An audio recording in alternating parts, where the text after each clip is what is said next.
gmna uses artificial intelligence for generated speech, visuals, and production. AI-generated content may contain errors.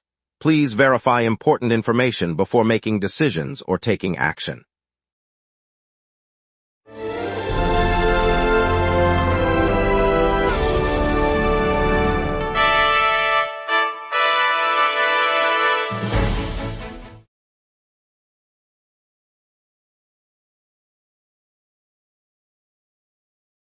Good evening. Our LA Co-FD rescue team is back after the Columbia quake, while the DA has reduced charges against Officer Flores. Traffic is moving with only minor delays, and Palisades Village just reopened after a $100 million restoration. Over to you, Bennett. A visitor from Texas mailed a $50 tip to a downtown Los Angeles deli after he doubted whether his payment had been processed at the counter. The deli owner confirmed receiving the mailed tip on Tuesday, noting the envelope bore a handwritten note expressing gratitude for the unexpected generosity. The Texas visitor explained he mailed the tip because the receipt printer malfunctioned, leaving him uncertain if his card transaction had cleared. That tip adds another story to our local roundup today, and there's plenty more to share with you. Let's begin. Here are our top stories. Los Angeles County Fire Department's USA-02 Urban Search and Rescue Team returns after a week in Columbia, where 7 fire experts, 3 structural specialists, and 10 members aided recovery from a deadly earthquake. Noel Kirkpatrick has the full story. After a week of on-the-ground response in Columbia, the Los Angeles County Fire Department's USA-02 Urban Search and Rescue Team is heading back to Los Angeles on Thursday, August 20, 2026. The contingent, composed of 10 members, including 7 fire department experts and 3 structural specialists, joined a U.S. State Department effort that was dispatched after a deadly earthquake struck the region last week. While in Columbia, the team helped clear debris, assess building stability, and support local responders amid widespread damage and loss of life.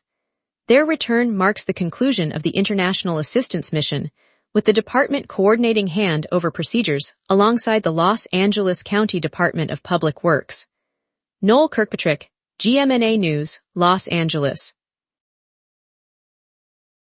Los Angeles County District Attorney Nathan Hochman announced that the criminal case against LAPD officer Daniel Flores will see its charges reduced from felonies to misdemeanors. The decision, set to be made today, stems from concerns that the prosecution could discourage whistleblowers linked to a controversial recording made by Flores. Prosecutors said the evidence raised questions about retaliation and the broader impact on officers willing to come forward. By scaling back the charges, DA's office aims to address those whistleblower concerns while still pursuing accountability. Legal analysts note that the reduction could affect sentencing and disciplinary actions within the department. The move arrives amid heightened scrutiny of police conduct and debates over how best to protect internal reporting mechanisms. The announcement will be delivered at a press conference at the county courthouse this afternoon, where Hochman said the office remains committed to transparency. Community leaders urged oversight of police practices. Police say a driver fled a traffic stop early Wednesday, leading officers on a brief pursuit through downtown. The suspect, who was traveling west on a major thoroughfare, ignored multiple commands and accelerated, prompting LAPD units to give chase. The chase ended when the driver lost control, slamming into a row of parked vehicles on a side street. The impact ripped the roof off one car and dented several others before the suspect was apprehended at the scene. He was then taken to a downtown precinct for booking, where LAPD confirmed the charges. No injuries were reported, but the property damage prompted an investigation. The damaged cars were towed later in the morning.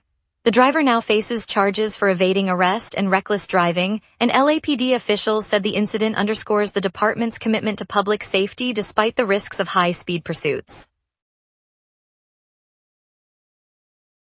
A semi-truck ignited a brush fire on the westbound 210 in Sunland around 9 a.m., prompting a SIG alert and closing the left lane as firefighters tackle a 1/3 acre blaze. Julian Mercado has the full story. At around 9 a.m. on August 19th, a semi-truck ignited on the westbound side of the 210 in Sunland, sending flames up the vehicle and sparking a brush fire that quickly spread uphill. Fire crews from the Los Angeles City Fire Department contained a blaze that covered roughly 1/3 of an acre before it was fully under control. A SIG alert was issued, shutting all westbound lanes while firefighters tackled the flames. The closure pushed traffic onto nearby La Tuna Canyon Road, creating noticeable significant backups. By mid-morning, the leftmost lane had been cleared for reopening, though the remaining lanes stayed closed as crews finished mop-up. Julian Mercado, GMNA News, Sunland. Yesterday night in the 15,000 block of Magnolia Boulevard in Sherman Oaks, a man was robbed at gunpoint during a scheduled computer sale. The victim, who had posted an online ad for an Apple laptop, met two unidentified suspects at the agreed time. Around 9 p.m., one of the men drew a firearm, forced the buyer to hand over the device, and fled the scene. LAPD officers responded to calls from nearby residents and are now canvassing the area for witnesses. Detectives have asked anyone who saw the suspects or captured video of the encounter to come forward, though no further details about the gun or the stolen computer have been released. The investigation remains active as police work to identify and locate the two individuals involved. Charges could include robbery with a firearm and grand theft. Authorities are reviewing surveillance footage from nearby businesses. Stay tuned as we reveal why a Texas visitor mailed a $50 tip to a deli after doubting his payment. We will be right back. Every day, important stories happen across the city before any news crew arrives. Sometimes the very first person at the story is you. When you witness something newsworthy, open the GMNA Citizen Reporter app and start your report. The app guides you through every step while your report is delivered directly to the GMNA newsroom. Every submission is reviewed by our editorial team, and approved reports may be featured on GMNA. Get the GMNA Citizen Reporter app today at my.gmna.ca. Your city, your news. Welcome back. Roberto Jose Andrade, a visitor from El Paso, Texas, mailed a $50 cash tip and a handwritten note to Langer's Deli in Los Angeles early this morning. Andrade said he left the restaurant unsure whether he had already left a gratuity, so he decided to send the money by post to be safe. The deli's staff received the envelope, opened it on camera, and shared the heartfelt letter on their social channels, thanking the stranger for his generosity. The unexpected gesture sparked a flurry of comments from followers, many noting the rarity of a mailed tip in a city where cash is often left on the table. Langer's Deli said it will forward the money to the server who cared for Andrade, turning a moment of doubt into a feel-good story for the neighborhood. Mayor Karen Bass and Councilwoman Nithya Raman will face off in their first runoff debate Saturday night in Sherman Oaks at 7 p.m., ahead of the November 3rd mayoral election. Noel Kirkpatrick has the full story. Tonight, the two candidates who will face each other in the November 3rd mayoral runoff take the stage in Sherman Oaks. At 7 p.m., Mayor Karen Bass and City Councilwoman Nithya Raman will outline their plans before an audience that includes members of the local homeowners association, the neighborhood council, and the Sherman Oaks Encino Chamber of Commerce. The debate marks the first direct contest between the incumbent and her challenger, covering everything from public safety to housing policy. Organizers say the forum is open to the public and will be streamed online later in the evening. Voters will leave with a clearer sense of each candidate's priorities ahead of the November ballot. Noel Kirkpatrick, GMNA News, Sherman Oaks. Students filed back into Inglewood Unified Schools across the city this week, marking the start of a new academic year for roughly 5,000 learners. The district, which has been run by a state-appointed administrator since the state took over, is now on a path toward regaining local control. Officials say this could be the final year the district operates under external oversight before autonomy returns to the locally elected board. Parents and teachers alike are watching the transition closely, as the district works to meet academic and financial benchmarks set by the state. The school calendar runs through late June, and administrators plan to assess progress throughout the year to determine when full self-governance can be restored. Community meetings are scheduled each month to keep families informed, and the State Education Department will conduct quarterly reviews of the district's financial health and student performance. The Los Angeles City Council will today vote on an ordinance that fast-tracks the build-out of temporary venues needed for the 2028 Summer Olympics. The measure, backed by neighborhood groups across the city, calls for streamlined permitting and dedicated funding to shave months off construction schedules for sites that will host events like beach volleyball and gymnastics. Council members said the accelerated timeline is intended to keep the city on track for the global games while limiting disruption to residents. If passed, the ordinance will let developers begin work on modular stadiums and temporary facilities within weeks, rather than the usual year-long approval process. Officials stress the plan is designed to meet the strict deadlines set by the International Olympic Committee and to showcase Los Angeles' ability to deliver a world-class event on schedule. The California Board of Forestry has approved new Zone 0 fire-safe yard rules, dictating planting, building, and storage limits for residents in high-hazard neighborhoods, aiming to protect millions of Californians. Noel Kirkpatrick has the full story. The California Board of Forestry voted unanimously yesterday to adopt a new set of fire-safe yard standards dubbed Zone 0. Under the rules, homeowners in designated high-hazard zones must limit plantings to fire-resistant species, keep structures no closer than 10 feet from property lines, and store combustible materials like firewood in sealed containers. The board said the measures target millions of residents living in the state's most vulnerable neighborhoods, aiming to cut ignition sources after the recent string of devastating blazes. Officials will roll out compliance guidelines over the next few months, with local fire districts expected to conduct inspections and provide outreach. The move marks the latest tightening of landscaping codes as California works to curb wildfire risk. Noel Kirkpatrick, GMNA News, Los Angeles. Now let's turn to the weather for a quick look at tonight's conditions with our meteorologist. High pressure is sealing in heat, while a southwest jet stream fuels the lingering summer warmth. On this date, Los Angeles once scorched at 88 degrees Fahrenheit back in 2015, a record set during a lingering heat wave that pushed daily highs well above the seasonal norm.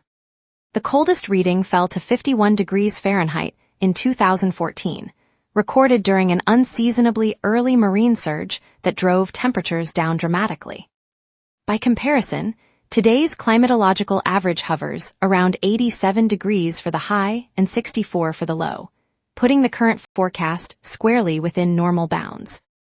The live radar shows a completely blank canvas across the basin, no rain echoes moving inland.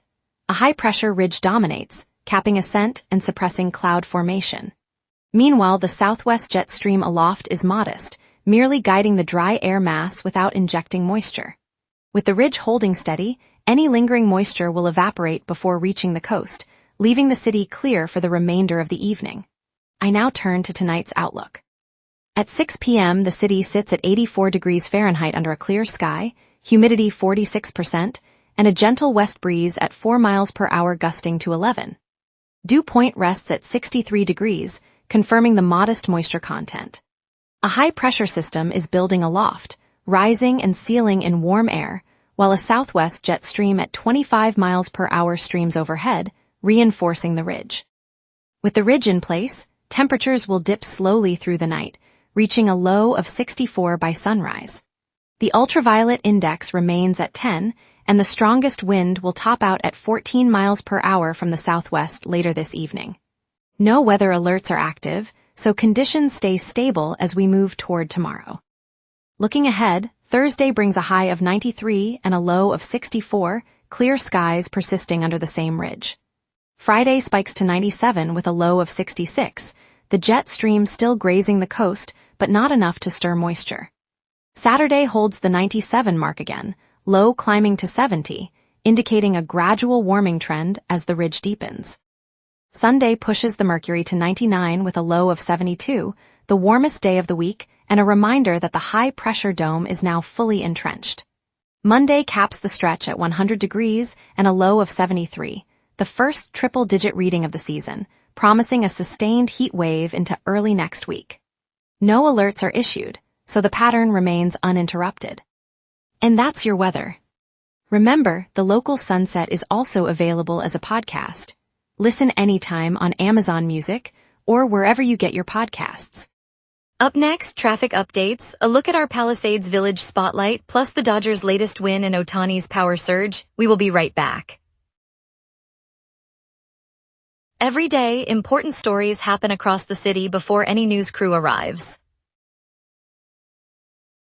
Sometimes, the very first person at the story is you. When you witness something newsworthy, open the GMNA Citizen Reporter app and start your report.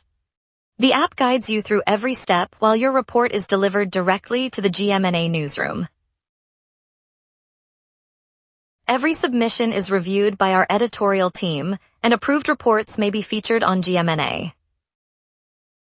Get the GMNA Citizen Reporter app today at my.gmna.ca. Your city, your news.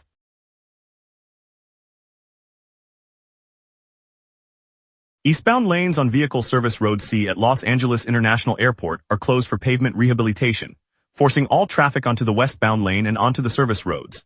Expect up to 15-minute delays on the approach to the terminals and on taxi lane C2 and C3. Nightly connector closures continue on Interstate 5, with both northbound and southbound ramps to Interstate 605 and State Route 126 shut each evening. Drivers heading toward the San Fernando Valley or Santa Clarita should allow time and consider alternate routes such as Victory Boulevard or the 405. On the Palos Verdes Peninsula, roadwork on Palos Verdes Drive south between Schooner Drive and the eastern landslide entrance adds slow traffic and occasional single-lane operation. Aside from those projects, most freeways and surface streets remain clear this afternoon. In transit news, the Dash Downtown Route B northbound stop is temporarily suspended, so riders will need to board at the next southbound stop. KCON 2026 rolls into Los Angeles next week, the world's biggest K-pop festival set to flood the city with non-stop beats, dazzling choreography, and pop culture pop-ups. If you love fresh sounds and global vibes, this is the weekend you won't want to miss. California's largest record fair is in town this week, spinning vinyl on the turntables and gathering collectors, DJs, and music lovers under one roof. It's a chance to dig through crates for hidden gems and hear new mixes live. Artist Joey Terrell, the East LA pioneer behind Homeboy Beautiful, is showing his groundbreaking queer Chicana work in several exhibitions across the city. Seeing his pieces connects us to a legacy of resistance and creativity that still shapes our neighborhoods. Finally, Chappell Roan will stage a 2-day musical spectacular at the Shrine this fall, pairing her soaring vocals with drag, dancing, and the Midwest Princess Project's charitable mission. It promises a night of performance and spirit. And now here's Terrence with sports. Dodgers dominate the Rockies, while Rams face rookie doubts in a pivotal week. Shohei Ohtani's 2-run blast at Coors Field underscored his MVP momentum as the Dodgers chase the postseason, while Pete Crow Armstrong's surge keeps the National League race wide open. The power surge forces rivals to reassess their own award calculations as the final stretch begins. The full 2026 Dodgers schedule is now online, cataloging every win, loss, and postseason moment from opening day through the final series. Fans can trace the club's ebbs and flows, spot turning points, and gauge how the roster's evolution positions Los Angeles for next summer's draft. A 4-inning offensive outburst, highlighted by Ohtani's 2-run homer and a 3-run fourth, propelled Los Angeles to a 7-6 victory over Colorado.